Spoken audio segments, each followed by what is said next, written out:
the very essence and including every element of leadership is love. Mm. And I'm an advocate for that theory. Me too. Some people think, well, that's kind of soft, it's kind of permissive. No. It works. When the leader loves the people that look to them for leadership, you got something going there. For sure. For sure. Brought to you by MSW Productions. Well, Papa Jimmy, here we are again. You know, I'm surprised that you keep saying yes to me. Well, I'm so be careful what you ask, because I'm going to say yes. I'm excited I get to sit down with you again. Yes. And the reason why, Papa Jimmy, you're the only guest I've sat down with twice. Come on. You're the only guest. And here's the reason why. If anybody wants to know why I'm sitting down with you again, is because I just feel like if we don't gather information from people who have been where we're trying to go, then we will stumble. Yeah. So, thank you. You're welcome. Thank you. So today, on this particular podcast, this will be one of many podcasts with you. We're going to really tackle what it looks like to be a great leader and what that entails. And I guess for my first official question, I don't think I even have to introduce you because people know who you are. And then the first podcast we did, we kind of introduced you and, they gave you a little bit of your story. So I don't think I have to introduce you, but if anybody doesn't know Mr. Jimmy Blanchard, you should. You are a father. You are a husband. You are a wonderful grandfather, I hear. And you are a businessman and some of those things, but I think what stands out for you, Papa Jimmy, is that you are a servant to the people. You love people. And I think that stands out way more than any business deal you made. I think that stands, and that's why people love you. So thank you for all the service and all that you've done for this wonderful city we call home. There you go. Well, you're very kind. I appreciate the kind comments, and I'm flattered and almost embarrassed because I don't accept those kind words as easily as I probably should. But thank you. You're welcome. You're welcome, Papa Jimmy. So as a leader, where did your leadership qualities start? I know you talk about your father and you spoke about him highly on the last podcast we did, but can you give me a time where you noticed that you were a leader? Or was there a moment or you never thought of yourself as a leader? What was that like for you? How did you know you were a leader? I would say it was just kind of who I was to start with. Mm-hmm. And I think it began to be put into practice in grade school, mm-hmm. and then in high school, mm-hmm. And then to a much greater extent in college. Okay. And while my friends were out running around having fun, I was usually at some club meeting, some fraternity meeting, some organization that I was a part of, and went through the chairs, as they say, and really became the president or the chairman of a number of things. And there were times where, and I was on the golf team as well, and there were times I thought, why am I doing all this? Yeah. And yet I just love the opportunity to, one, be involved in something that was doing good in some way. Yeah.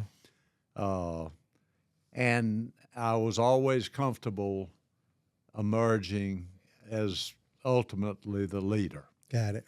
And so that served me well. And then I went in the U.S. Army and had an opportunity that was unbelievable, but I had an opportunity to run a 240-person finance office Got it. in Los Angeles Mm-hmm. during the Vietnam War. Mm-hmm.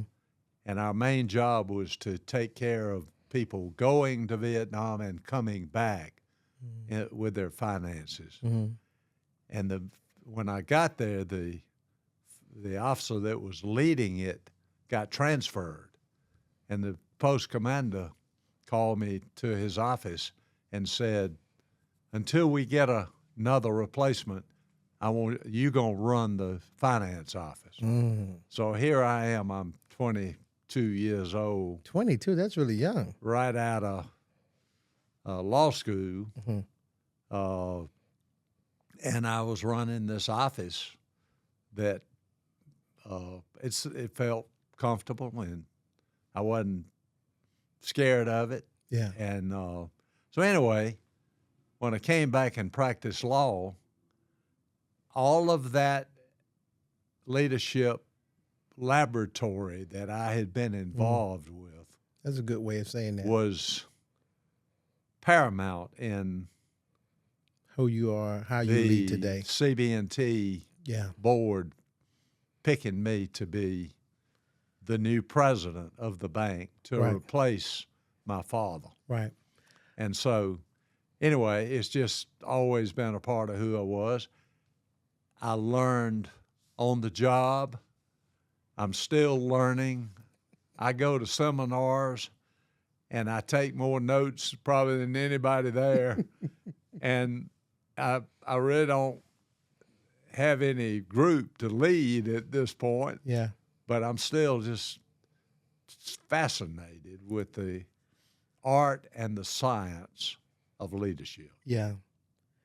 How do you balance the two? How do you balance humility and confidence? Because you would have to have a level of humility to get to the level of leadership that you are at. Yeah. But you also have to have a level of confidence too to make decisions that probably others wouldn't have confidently want to make. Right. How do you balance the two? Well, it is a balance. Okay. And I think the humility part really comes easy. For example, I hear people say he made a bad hire. Mm. He missed it on this person they hired. Mm-hmm. And my thought is, if he didn't make a bad hire somewhere, he's not hiring anybody because everybody makes Bad hires. bad hires. Right. Everybody makes mistakes. You try to learn from your mistakes and try not to make the same ones over again. But there are thousands of other opportunities to make mistakes, and so mistakes are a part of the deal. Yeah. I'm a competitive golfer too. Oh, okay. And I've always said I've never met an arrogant golfer because the game humbles you Really? every time you play. Really? Okay. But then the confidence part comes from the same source, Right. the experiences you've Right. had, Right. the opportunities you've had to make good decisions. And Right. they turned out either as good as you had hoped or even better. Right. And that gives you confidence and So- gives you a confidence that you can pull the trigger and not miss the target. Yeah. Got it. Got it. What is so special about leadership that you like? Because you said that you're a great student of leadership, Yes. and you're still learning at 83, right? 83. Yes. Why does that mean? Why do you want to learn so much about leadership, even though you've done all that you've done, and Right. you don't have, like you said, you don't have any people that you lead? But why do you still constantly want to learn? Because you never, ever know it all about leadership. You never, ever have had every experience that there is to have. There's always more. And then there's always new concepts coming along. What do you think has changed when you started until now? What's a big change in leadership that's changed? I'm so glad you asked me that because that's one of the things that excites me the most about it. Okay. And just very briefly, there are hard things that leaders do. And then I like to say there are soft things that leaders do. Okay. The hard things are reprimanding, terminations, Right. remediations, Right. the decisions that aren't like 95% of the decisions are easy. You see good, you see bad. You see better than good, and you see best. And I've always said the organizations that have leaders that look not just for something that they can check the box Okay. that's good, but try to find something that's better. And then ultimately try to find what is the best of the options that you have. And I would say the majority of the leaders just check the box, say, this is good enough. The ones that run organizations that are excellent Are the ones that look for the best. look for the best. Okay. That's And good. they may take a day or two longer to find the best. Right. But the hard decisions are the ones that I think most leaders feel like is the most important thing for them. The hard ones. Can I do something decisive? Yeah. Can I be firm in my decision? Yeah. Can I be tough when it's needed? Yeah. I think the best leaders are the ones that major in the soft. They can do the hard, but they major. They're better in encouragement, hope, recognition, appreciation, respect, They're good at all those things. honor. In other words, it's more important to be good there and major in those to create a workplace environment that people want to come to work. That's good. But when the boss is one of these guys that, is He's slapping you in leading the face right. every day. He's leading with his fist. Yeah, you really are thinking maybe I need to look for something else. But Yeah. that's part of the art, Yeah. the science and the art. The art is where do you focus? What's your major? What's your minor? You got to be good at all of it. Yeah. But where do you focus? Right. And I always thought, now that person right there, they got a crowd of people that love working for them. They love working in this company. They love what this company stands for. The value system is something they're proud of. So that's, I think, what excites me about wanting to know more. even more. It's And I've learned really a lot from the very best. I sat at the feet of Ken Blanchard, who has written hundreds of leadership books. yeah. Currently, I'm kind of a disciple of John Maxwell, and he's written 70 or 80 leadership books, and Yeah. he's recognized now as the guru of the world, He is in leadership. the best in the world. In leadership, yeah, for sure. And he has asked me, and I've accepted to be the chairman of his John Maxwell Leadership Foundation. Oh yes, yeah. I remember you telling me that. So I'm a good friend as well as a colleague Yeah. with John, and I love listening to him. I love reading his books, and I've learned so much from him. Yeah. In fact, I was going to share one thought, and that is, he says that the very essence and including every element of leadership is love. Mm. And I'm an advocate for that theory. Me too. Some people think, well, that's kind of soft, it's kind of permissive. No.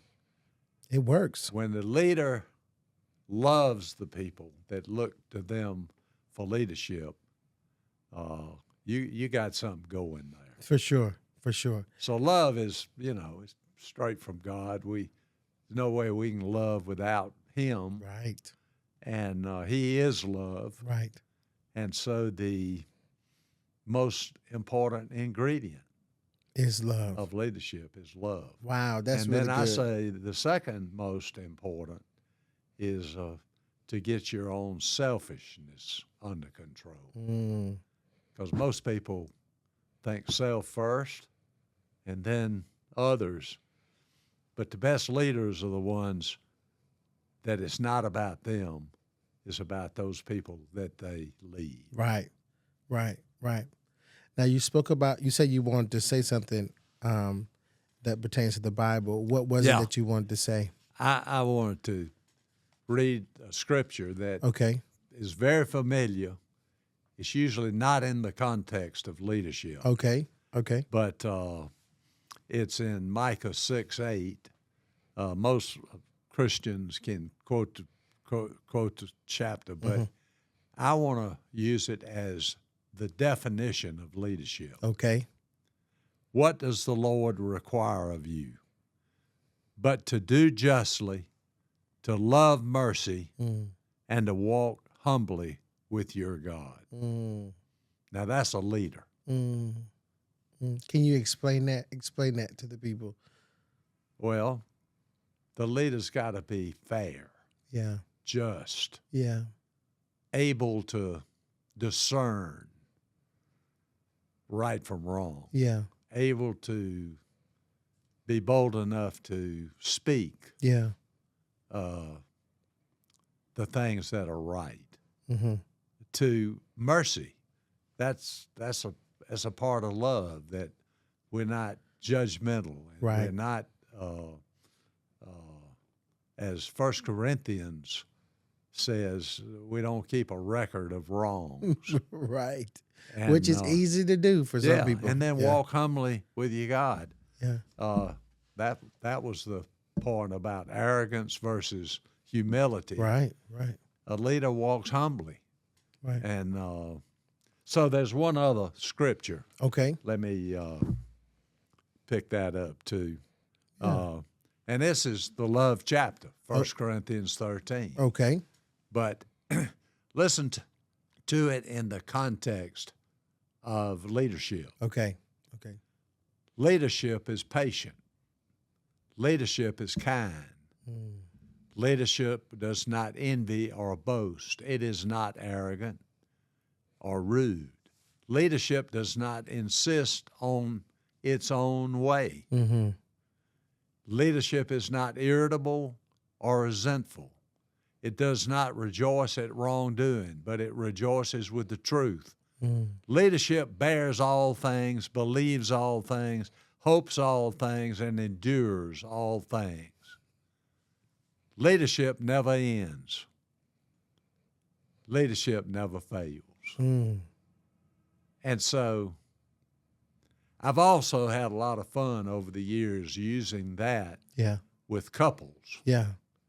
And like what I would do is I would put Sis's name in there instead of love. I love Sis love is her. patient and kind. Sis does not envy or boast. Mm-hmm. And I've had some guys say, I don't have the nerve to do that, but I recommend it. It's a great marriage It is.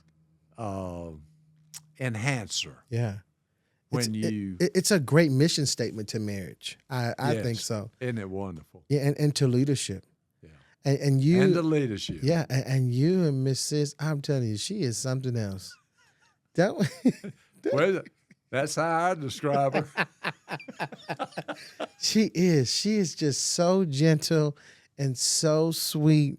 I mean, I voice text her all the time, and she and there's not the text message that goes by that she doesn't say she loves me at the end, or she is praying for me, or she asks me how I'm doing, and she remembers. Yeah. She remembers, if you talk to her, she remembers what the conversation was the last time you had with her, which is very important. Because, people say, I'll pray for you, I'll do this. Right. But I believe Miss She Sis, really does. she really does. She really does. So I heard something the other day Okay. that prayer, maybe in history, the greatest source of prayer for others comes from grandmothers. And how many people have you seen say, well, I had a praying grandmama? Sure is. Yeah, sure And those people that had a praying grandmama, I'm telling you, that was a blessing for them. Yes. And that's Yes. another form of leadership. Yeah, that's That true. praying grandmama Yeah. was an example to that kid. And, most of them may have grown up with that. Yeah. And it was It's a extra great layer foundation. yeah. It's a An foundation. extra layer of foundation from what the parents are. But it's very significant in the life of a lot of people. I'm telling praying you. grandmother. Did you have a praying grandmama? I did. What was her name? Her name was Honey, Honey. and her name was Mommy. Mommy. I had two of them. Oh, Honey and Mommy. Yeah. Were they stern? Were they funny? Were they fun? Or what kind of people were they? Mommy was stern, and Honey was Fun. fun. Okay. Yeah. What's one thing you learned from both of them? Well, I learned discipline. I learned that I had an audience of people looking down at me to make sure I was on the right path. Right. I didn't ever want to disappoint them. Yeah. And so, anyway, That's them. great influence in your life. I believe it. I believe it. Yeah. Papa Jimmy, what do you define success as? Like, what is success to you when it comes to building a company or leading people? What is your definition of success when it comes to that aspect? It's a great question, and I can answer it easily because it's just a pattern that I developed, and that is a lot of people start on a project, and their emphasis is step one and step two and step three and goals and then arriving at the accomplishment. I do it differently. The way I start a project is I envision what the success is, Right. what it looks like, Right. what it feels like, Right. what it produces. Right.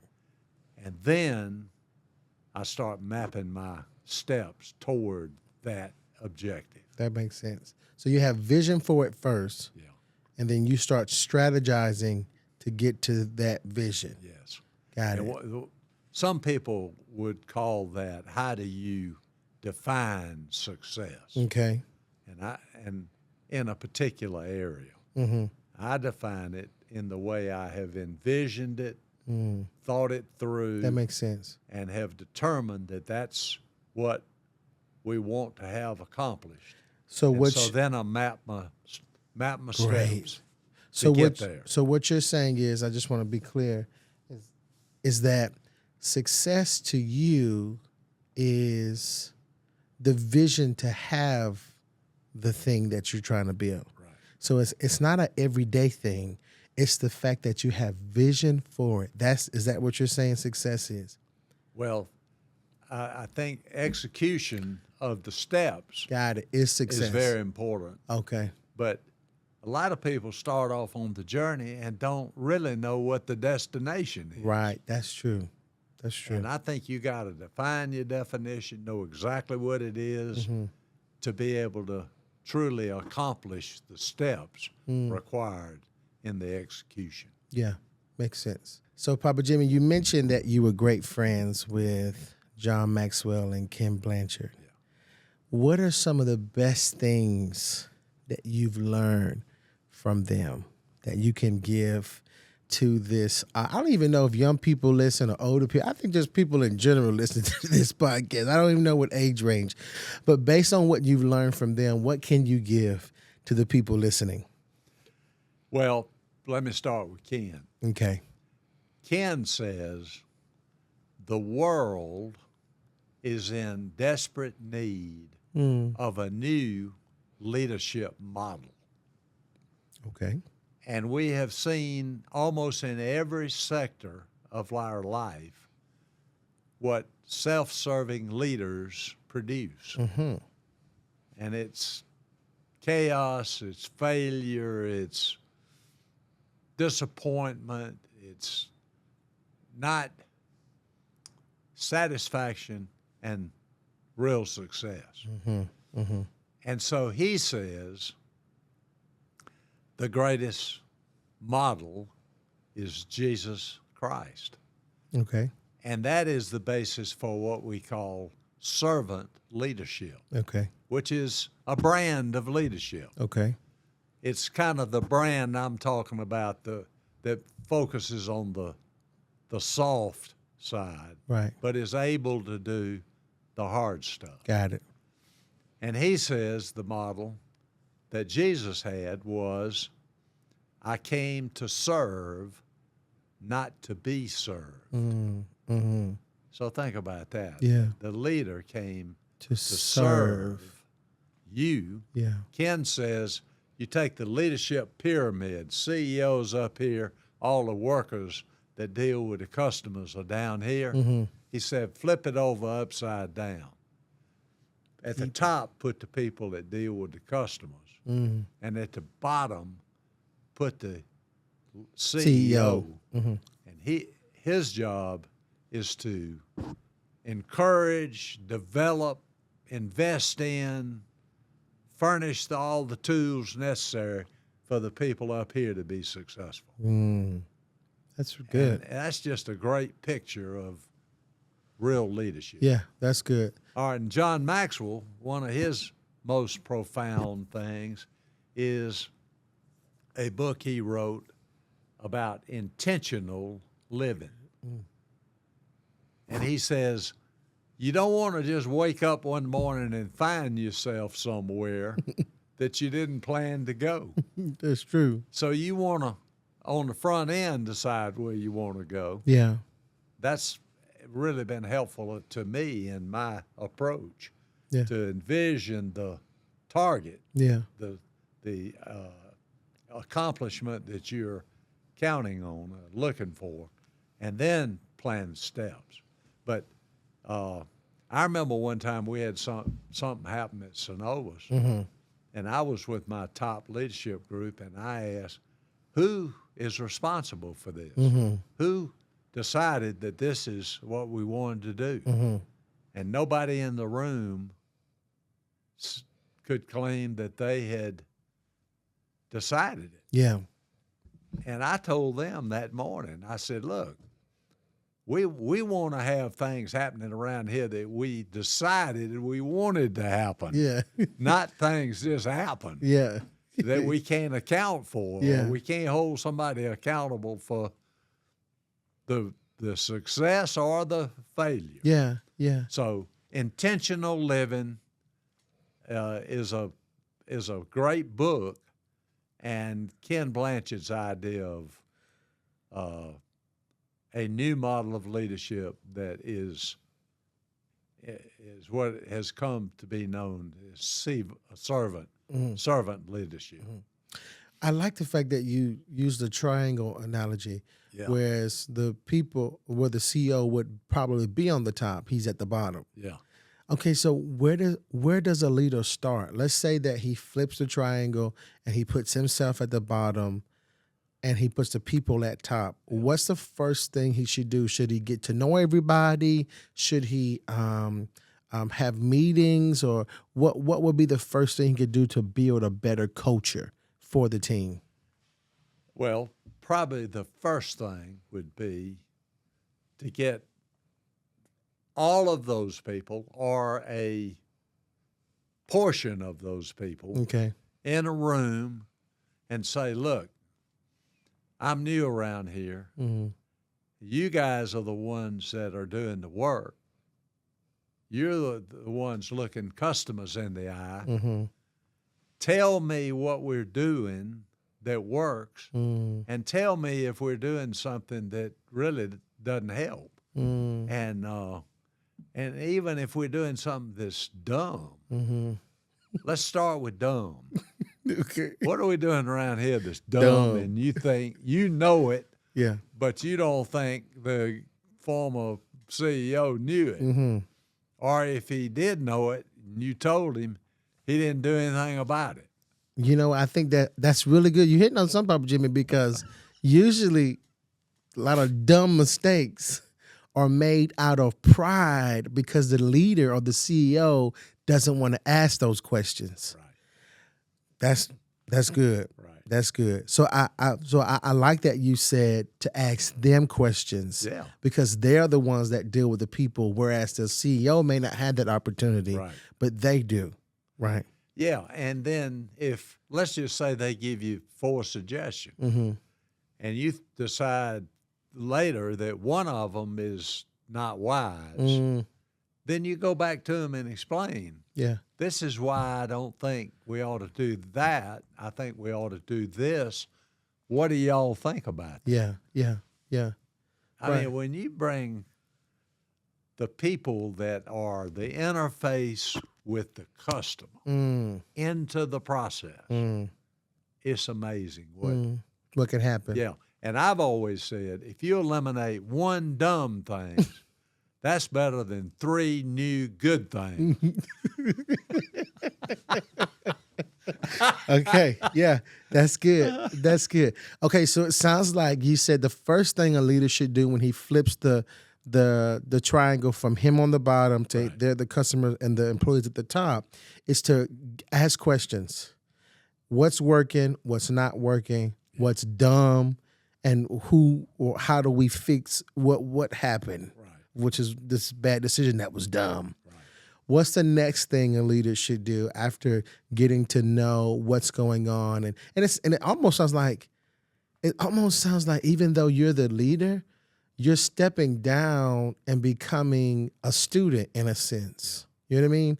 So it sounds like leadership is really how good of a student you can be and ask questions. But we can tackle that. All right, so here's what my reaction to that comment, Okay. that question, really.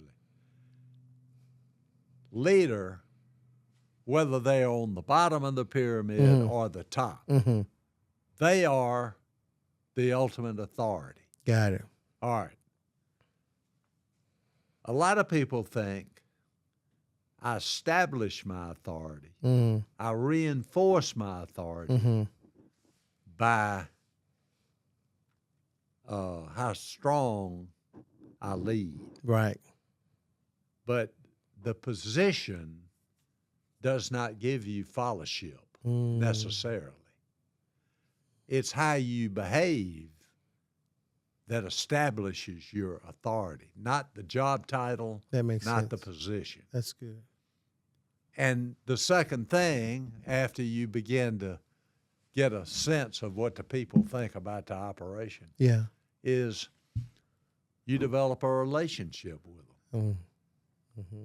And you know Their birthdays and you know the how children's many name. right, how many children they Right. have. Yeah. Now, if you got 40,000 employees, Oh, come on, yes. you can't know them all, Right. but you can know the 100 that are in the same office Right. floor with Right. you, or the 20 that are your direct reports, Right. Right. and a personal relationship. Mm. They know that you really care about them Right. and their family life. Right. Right. And they know that you appreciate them, Mm. and they know that you respect them, Yeah. and they know that you are quick to recognize Right. them for Right. something they have done. Right.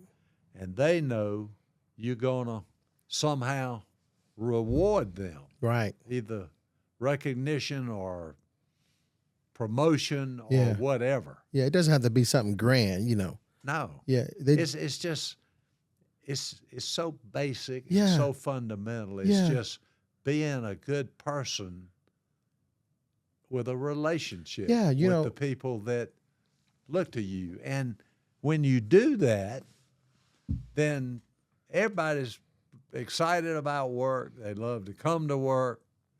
And it leads to one of the principles of leadership is people do not quit companies.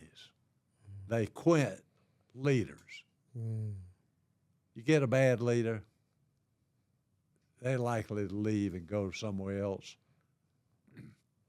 because all of us think the grass is always greener somewhere else, but It's usually not. Yeah, it's worse. what you want to do is for those people to know the grass is greener right here than any other place I can stay Yeah. or go. And that's why I'm going to stay here. And that's, You know, I think that to sum that up, I think what you're really trying to say is that people just want to feel seen, yeah, heard, and valued. right, They want to know that you see them not just as an employee, right, but as a mom and as a dad. They want to know, do you care what they say in meetings? Do you value their opinions? right. And they want to they want to feel like they are a part of this, not that you're just giving them direction. They belong. That's right. That's why right. kids want a uniform. Mm, They don't care whether they're playing T-ball or what. right. If they get a uniform and they're on a team, Mm-hmm. they belong. They belong. Yeah. And that, Dr. Brene Brown, she's a psychology and she has a master's in social work. And she talks about that in her book. She talks about how where there is belonging, there's a great sense of purpose. Right. And if you make people feel like they belong to the company, belong to your team, then then purpose will come from places in them that they didn't even know was inside of them. But you got to make them feel like they belong. Yeah. Yeah. Here's another question that probably a lot of leaders want to know. If I'm a CEO, how do I recognize that next leader? How do I recognize? So let's say I got a staff of 30 and I'm looking for my next right-hand man.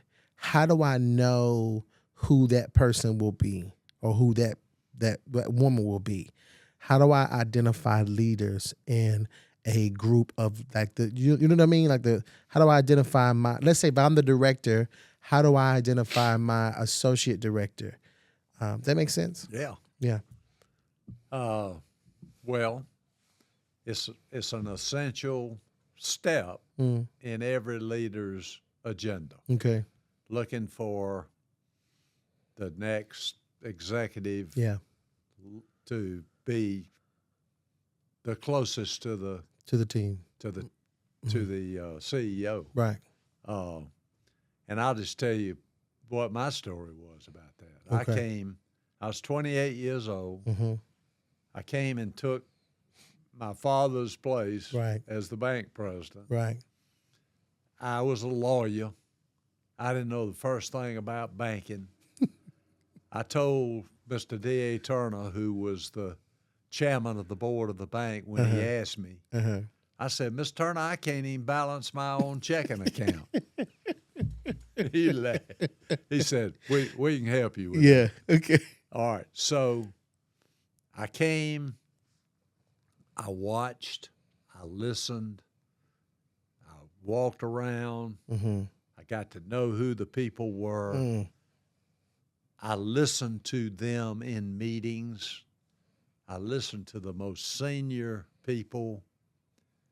And within 4 months, I realized who I wanted to be my top lieutenants. Really? Field general. Really? Yeah. Okay. And in 8 months, I promoted those two people Okay. to executive vice president. Okay. And they jumped over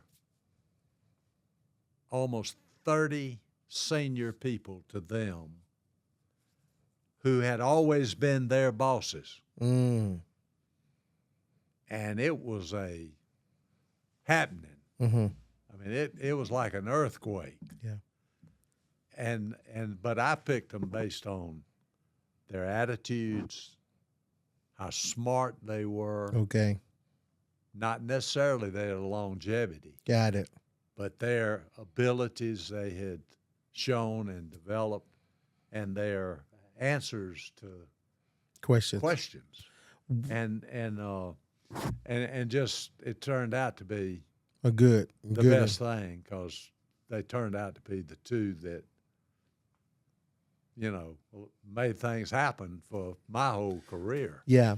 But I was going to just finish that with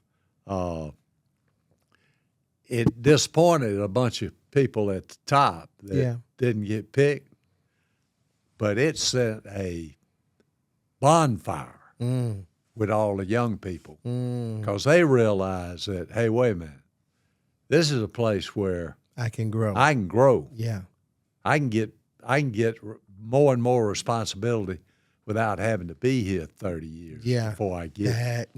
That's good. And that was a great atmosphere to create. What was there anything special? I mean, you say you picked those key people based off of their ability to answer questions, how smart they were.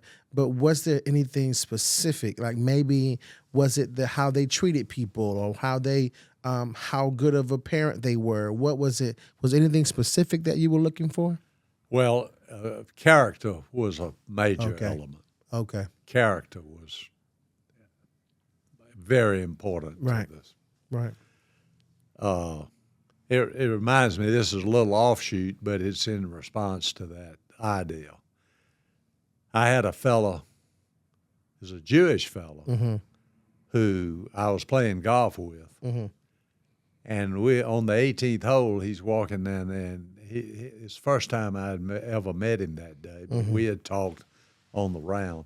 And he asked me, on the 18th hole, walking to our second shot, what kind of advice would you give a young executive like me about a long-term career?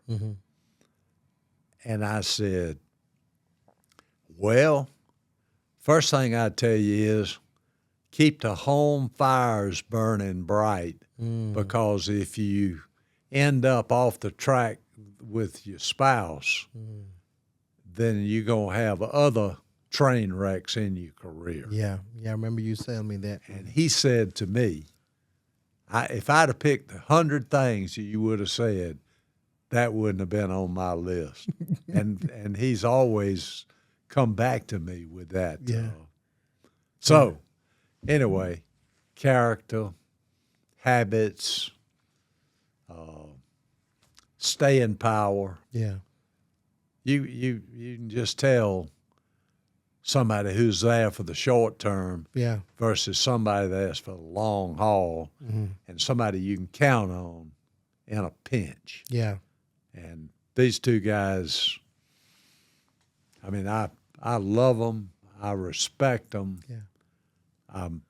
I'm grateful for everything that they did for our company over the years.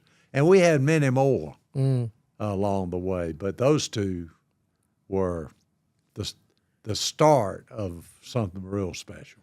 Yeah. In the leadership group. How does a leader, let's say a leader he's been a CEO for 50 plus years. You should know this because you have lightened the load as far as your work, what you do daily basis. Yeah. How does a leader know when he should pass his torch on? How does he know when it's enough? Like, you've done all you can do in this space. Now it's time for you to move on. How does a leader know that? I'll tell you how I knew. Okay. And I don't know that this is the formula for everybody. Okay. But one of the duties of the CEO of a publicly held company Okay. is to go to New York City for a week, do one-on-one interviews with analysts, Okay. 4 or 5 a day, maybe 30 in a week. And usually I had to fly to New York on Sunday afternoon. Mm-hmm. And I started realizing that I resented having to go. Mm. I didn't really want to leave my children and my wife on Sunday again for a arduous week in New York, Chicago, or San Francisco. Yeah. I mean, it was a lot of different places. Yeah, for sure. Yeah. And you're talking to really young, usually analysts that know something about you, but hadn't really dug in deep and done the homework. Right, in right, a lot of cases. Right.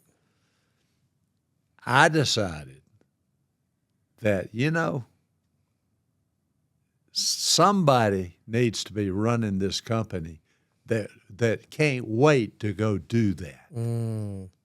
And here I am. I've been doing it for all these years, and I'm getting where I don't want to go do it. Mm.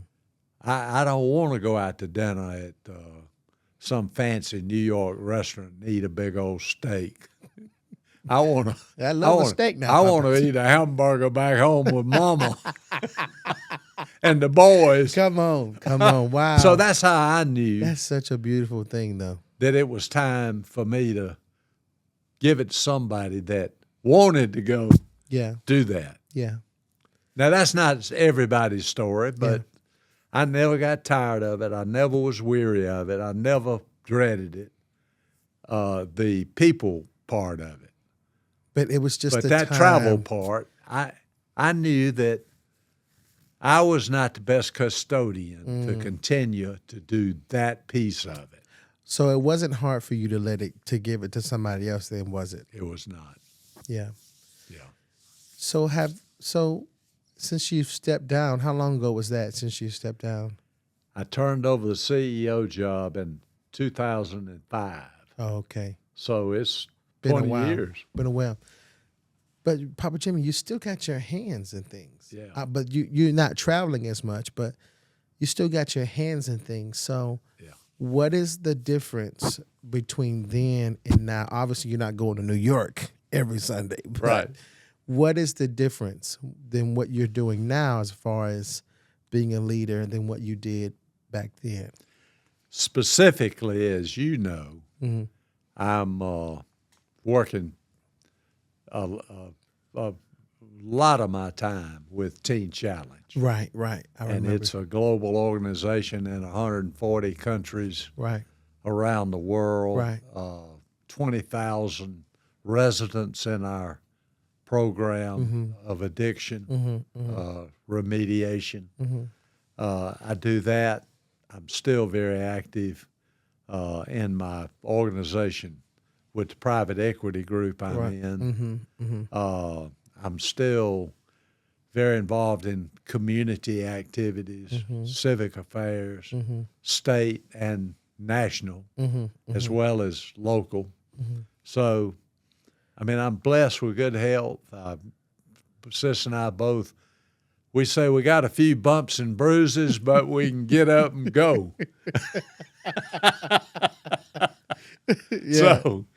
So anyway, we are so blessed with I know. I bet. health and Yeah. still got passion for, you know, Things that inspire you. building the kingdom.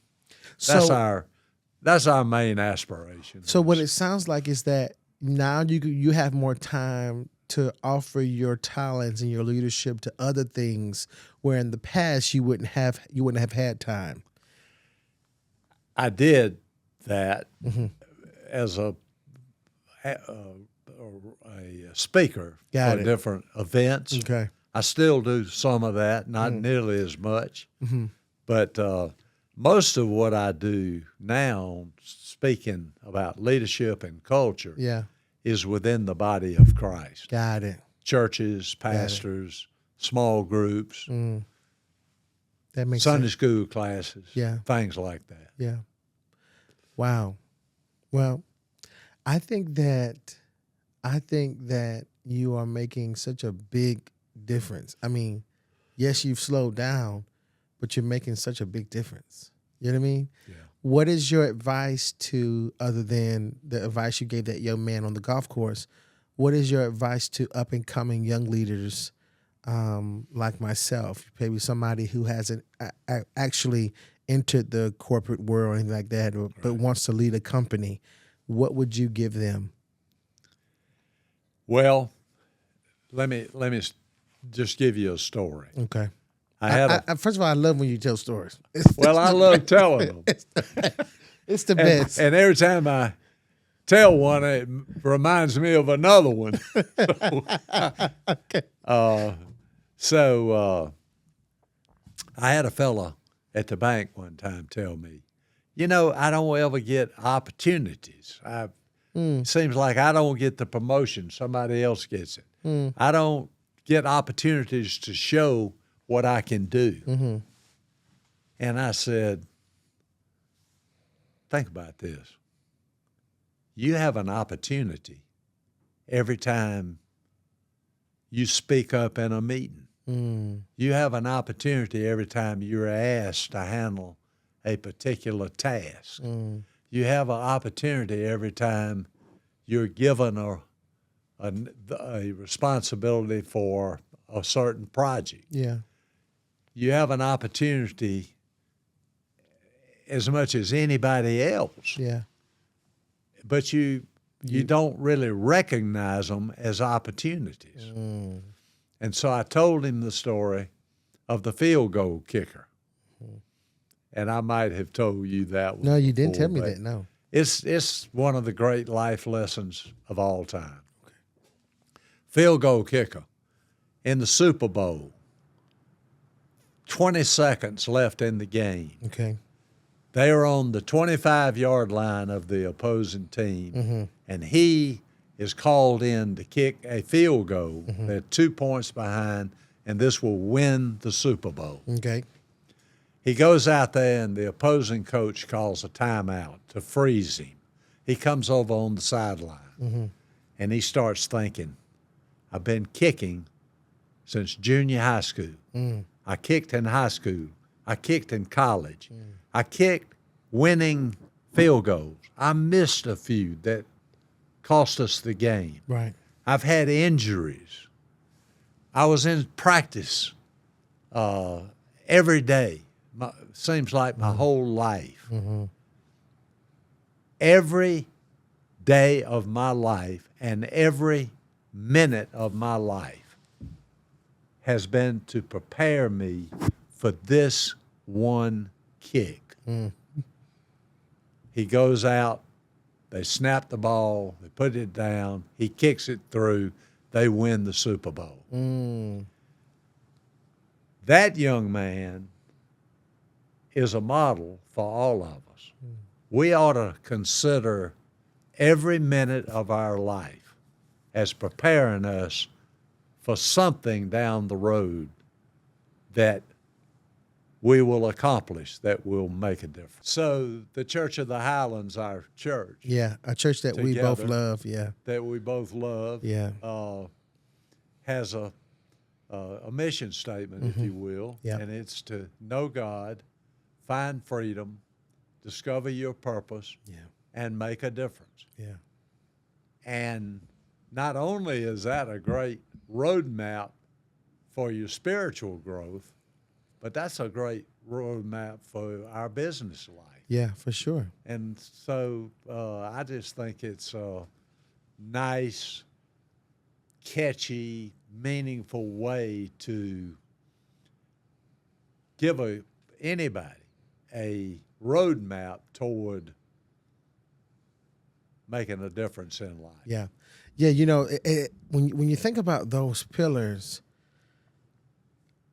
it kind of relieves you, but it kind of not relieves you. It kind of reminds you that no matter where we are, no matter if you're a janitor at a school, or you're the CEO, or maybe you're the superintendent of the school district, it doesn't matter. We all have a purpose. We do. We all have something that God has called us to do. And once you find out what that is, then your life begins. It is true. Yeah. And it can change. Yeah, it can change. For example, I didn't assume that I hadn't no longer had any purpose once I retired from Synovus. Yeah, okay. I found other purpose. Yeah. And right now my purpose is, and Sis and I together on this, is we want to do anything we can do to help build God's kingdom on this earth. Yeah. And save the lost. Yeah. And truth is, knowing God is a different thing than knowing about God. Okay. I mean, a lot of us grew up knowing about God. Yeah. Some of us didn't really know God until we had that concept delivered to us. And now that we know we need to know Him personally, have a relationship with Him, Yeah. then we want to seek His presence and have conversations with Him. Yeah, for sure. Yeah. Papa Jim, here's a good question. I think it's a great question to ask. Now, this question is probably for leaders who don't have, per se, a spiritual life like you and I do with God. Yeah. Can you be a good leader? Can you be a good leader and not have a relationship with God? I think the answer is yes. Okay. So And you can I think you can be a good leader and not have a good relationship with God? I think it's possible. Okay. Okay. Tell me. I think it is far more likely and far easier if you have a good relationship. Okay. That makes sense. But yeah. I think there are examples Yeah. of good leaders Yeah. that were not Christians. They didn't practice any faith. Mm-hmm. Mm-hmm.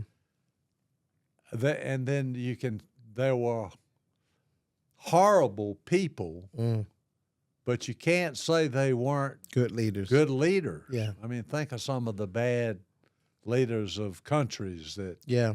started wars. Mm. But they led effectively Yeah. because they mobilized the people to do bad things. Yeah. That's true. That's true. But you know, the faith, the relationship with God, yeah. knowing the scriptures, wanting to live that way rather than your own personal flesh way, It's way much more effective. it's easier. Yeah. Yeah. And if you think like some of these fellows we've been talking about, that love is the center core of all this leadership stuff we're talking about, then, I mean, knowing 1 Corinthians 13 and knowing that God is love and He's the source of love and we can love because of His love. yeah.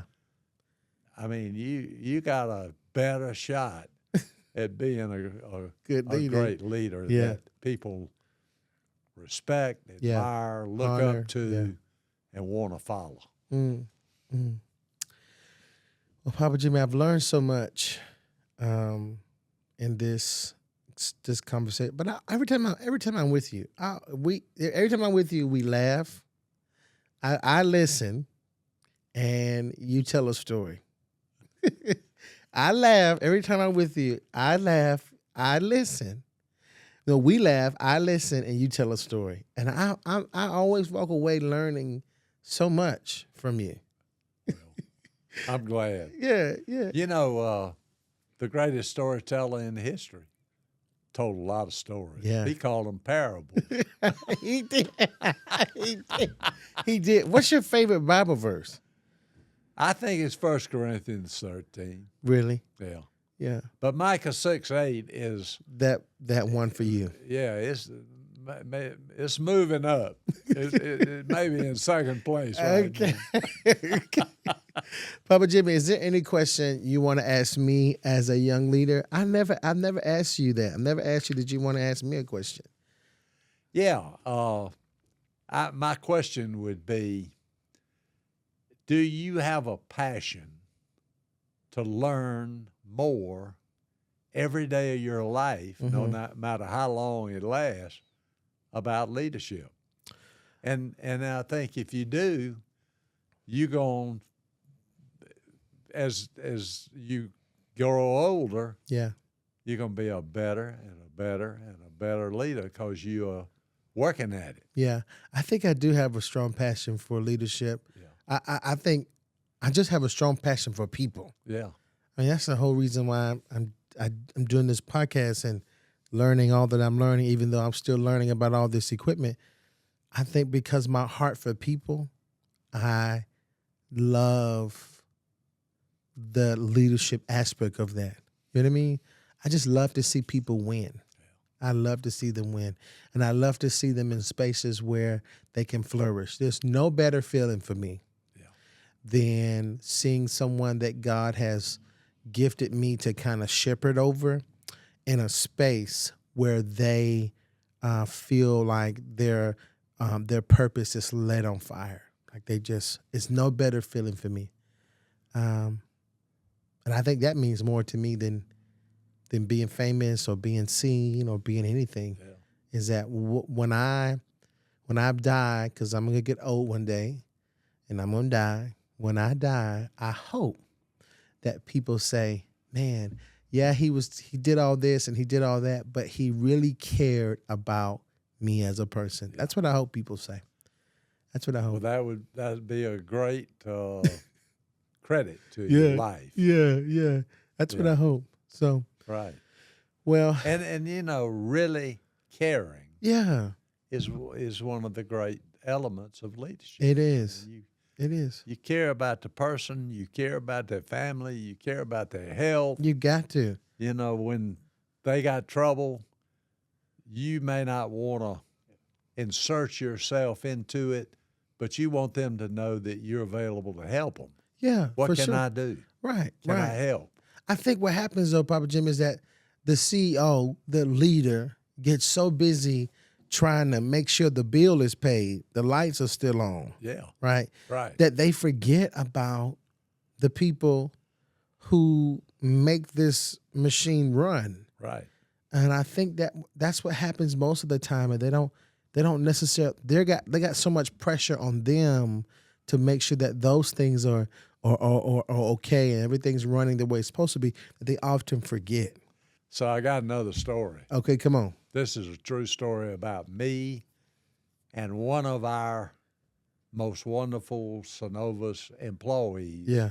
Nancy Bunton, Okay, tell me. who is the wife of Jim Bunton, who Okay. has been our school superintendent. Mm-hmm. And Nancy worked for Synovus, Okay. or CB&T at the time. Mm-hmm. And I called her up and asked her if she'd come to my office one day. Mm-hmm. And I said, I want you to leave the marketing department and come to work for me. Okay. And she said, oh, really? What do you want me to do? And I said, I want you twice a week to come into my office and stand up on my desk and ball up your fist and shake it in my face and say, quit doing all this junk that CEOs gravitate toward, Yeah. and start getting back to thinking about the people that work here. Yeah. Did she do that? Well, she never stood up on the desk. Okay. She did ball her fist up, Okay. and she did have a marvelous role along with a lot of other wonderful people who helped build the culture Yeah.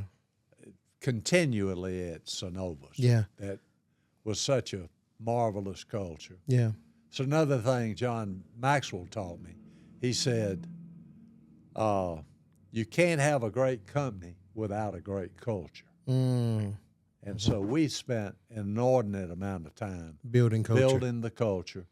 Nancy, during that period of time, was very instrumental in making sure that I kept my eye on the ball and not gravitate off to fundraisers and, important meetings and, Yeah. How do you know when it's time to, let's say culture's really bad, how do you know when it's time to make changes? Other than knowing that it's bad, but what kind of changes would you make if you were a leader and there was culture that was bad? Right. What kind of changes would you make? Well, I fortunately never had to do that. Okay. The culture that CB&T and Synovus and TSYS had originated in the W.C. Bradley Company. Got it. And they were the major owner. There were two that were the most significant owners. The founders were the head of the Bradley Company and that family, right, and the Jordan Company and that family. Okay. And so that culture was strong. Already set. My father had built it even higher. Mm-hmm. And so I came in, it was already in place. But I feel like that over the years we enhanced it dramatically. Yeah. And that ultimately was what led to us being named by Fortune magazine Right. as the best place to work in America. So you just kind of led on the culture. You didn't set the groundwork. You kind of just kept it going. I accepted it as good and wanted it to be better and best. Got it. And that's what got it. We, I think, accomplished that. Yeah, I think you did. I think you did too. I think you did. I know you did. But now look, if I was still there, we'd still be working on it, making it better. Yeah. So you're never done. You're never done. Yeah, you're never done. You never accept this status quo as the best it can be. Right. You always go for better. Right. And the jargon in the business world is continual improvement. But I like to say, just keep working on it. It's like a Kirby Smart and our governor, Brian Kemp, says, keep on chopping. Just keep chopping. Keep chopping. Wow. Keep on chopping. Keep on chopping. Well, Papa Jimmy, listen, I've had fun talking to you. I really thankful that you said yes again to sitting down with me and talking about leadership. I think that this conversation will help particularly young leaders who want to be outstanding leaders in their career, or maybe they're building a business. And I hope that they learn something from, most importantly, this is what I hope. I hope that this conversation for leaders brings them to Jesus. Yes. Because if this conversation brings somebody who is a leader to Jesus, I think that will skyrocket their ability to lead. Right. Because he is the greatest leader right. of all. there is no better leader that I know than Jesus. I hope today will encourage somebody. I hope so too. I hope so too. And if somebody just rejects that, maybe it'll also stimulate them to, in a secular way, Right. learn how to treat folks Right. better as a leader. Maybe they'll be so curious to know all that you know and how they'll stumble upon Jesus, you know? Yeah, right. So thank you, Papa Jimmy. Yes, sir. Yeah, thank Bless you. you. Yeah, bless My you. pleasure.